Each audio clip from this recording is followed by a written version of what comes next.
Ho, ho, ho, ho, ho. This is Santa, and I'm taking over for Dr. Poston today and talking about your lecture presentations. I've moved my workshop to Madison, Wisconsin because the weather sure feels like the North Pole. Dr. Poston will have you folks who haven't done your elevator talks finish those up next time. So what we're going to talk about today is peer review.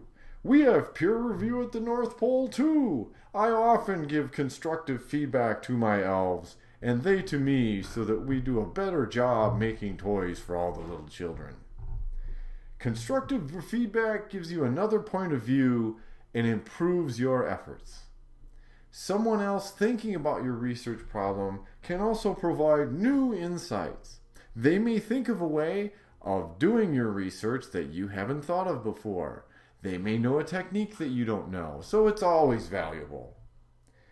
In addition, this feedback can help you to refine and clarify what you're trying to do. Finally, when you see other people's work as a peer reviewer, you can often get ideas of how to more effectively present your own ideas. We were going to do a brainstorming activity about do's and don'ts, but since it's so cold and you people aren't elves, we're not going to do that. Dr. Poston will post the do's and don'ts of peer review that the other sections have come up with, and that will actually be handed out or posted in a place where everyone can see it as they do their peer reviews. You will be reviewing a number of different things as we go through the semester. Right now, you have been assigned another good little girl or boy plan of attack.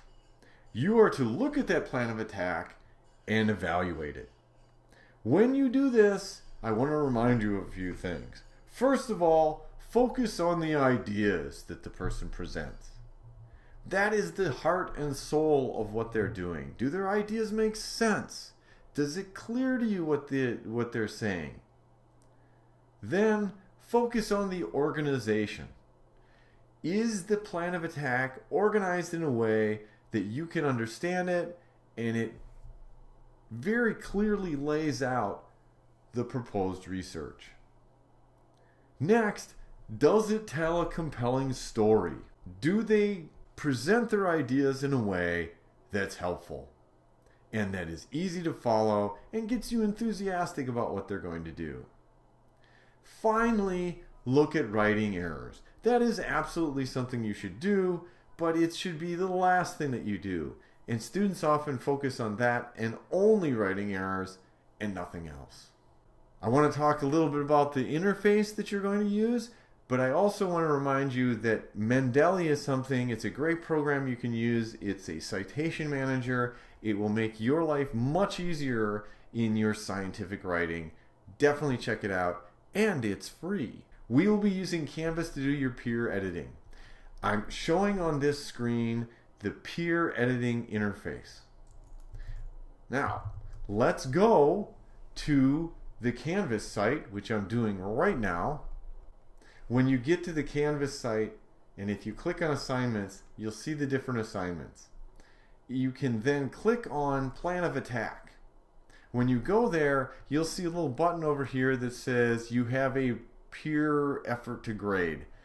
For me, it's called Speed Grader because it's everybody. So you click on that button, and then you go to the interface. Now, yours is going to look slightly different.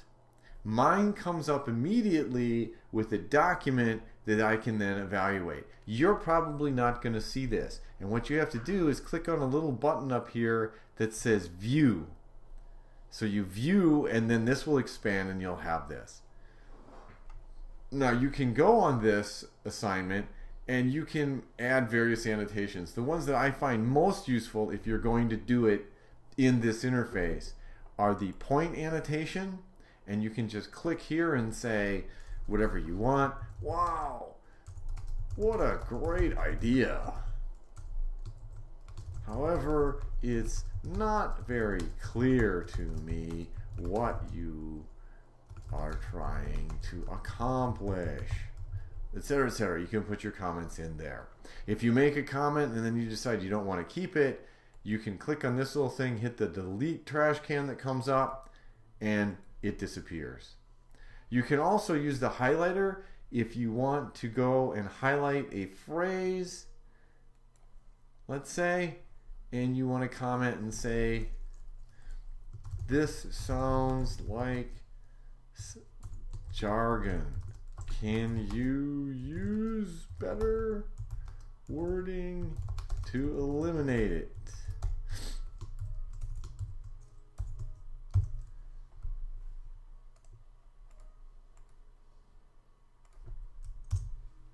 Etc., etc. So that's how to make edits. Now, if you don't like using this interface, it's perfectly fine to come over to the left and you'll see a little download button. You click on that and it will package up the assignment and download it for you. You can then edit it in whatever program you want, and then when you're ready, you will want to add in the right part of the interface a summary comment that describes how you felt about it. And then if you want to provide an attachment, you can. You just click on this and then choose a file, and you can upload that file from your computer. When you hit submit, that will be added to the comments and the file will be put in there if you have one. The other thing that you need to do is you need to evaluate the rubric. So you'll evaluate the student and give them a score. So if you click on view rubric, the rubric comes up and you can just click on whatever you feel this student earned in each of these things, and you'll notice understanding, detail, clarity, organization, alternative approaches, and research question are all here. So you want to put in those things and then hit save. Now I'm not going to do that.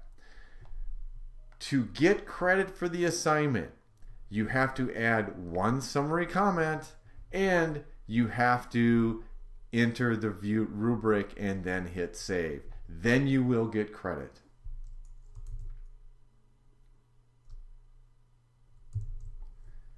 Now, when you're doing this assignment, what should you be looking for? You're going to evaluate the research question first. Is the research question clear?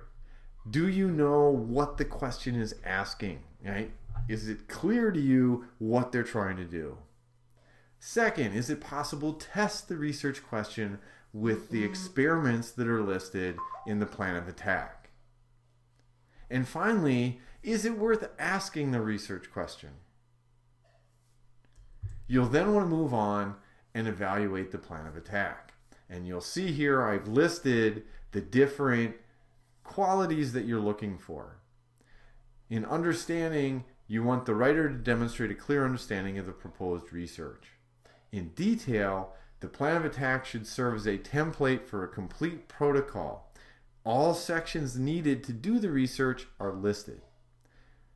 Clarity. The plan of attack is easy to follow and each step transparently lays out the methods. There's no jargon or obscure terms that make no sense. Organization. The plan of attack follows a logical progression. Each step follows from the last, and the path from beginning to end outlines the entire project. Finally, two more. Alternative explanations. Where necessary, roadblocks are identified and alternative approaches are described. The roadblocks and alternative approaches are realistic and valid.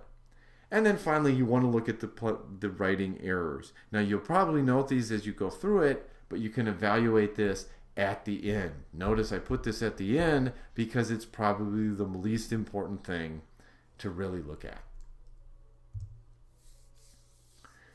Once everybody's done with their peer grading, you'll be able to go back into your assignment and see what the people said.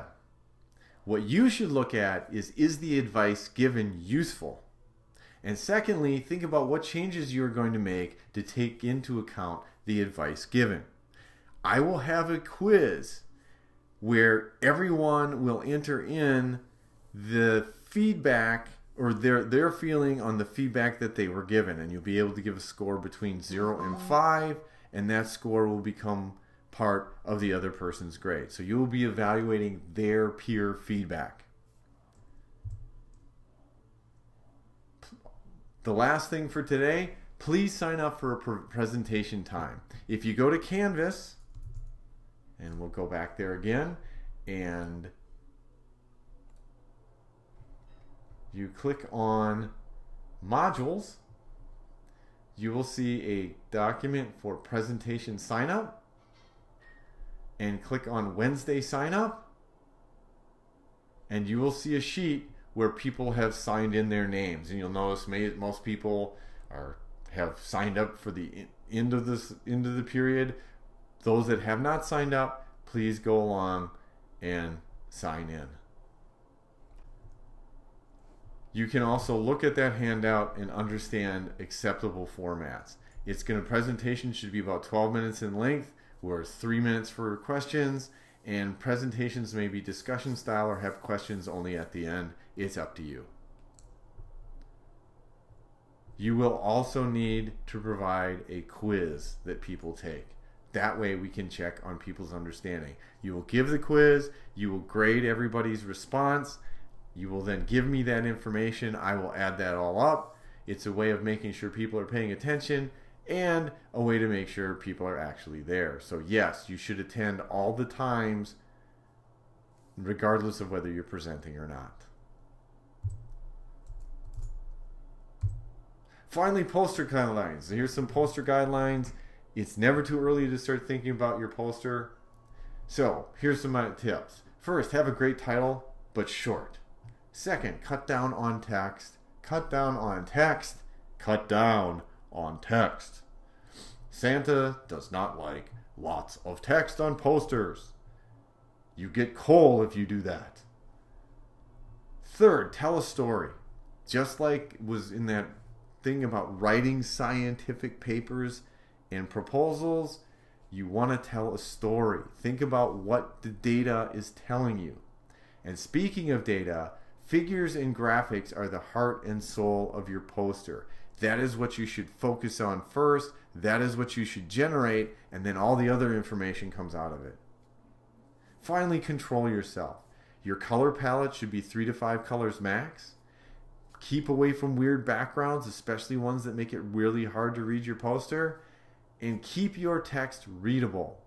The size should be big enough and the fonts should be readable. You should be able to stand 6 feet away from your poster and be able to read the information that's there. Okay, that's it. Santa's only here for a little while. And then it will get warmer. Stay warm.